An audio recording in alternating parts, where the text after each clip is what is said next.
जब आपके नेक से क्रैक की आवाज आती है, असल में अंदर क्या होता है, चलिए देखते हैं।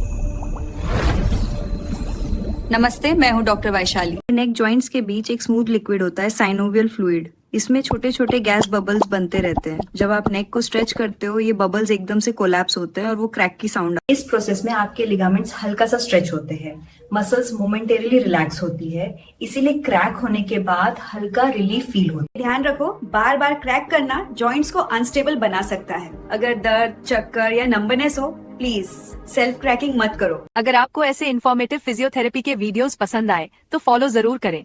मैं हूं डॉक्टर वैशाली, जिसमें मैं आपको हेल्थ का हर अनसीन लेयर दिखाती रहूंगी।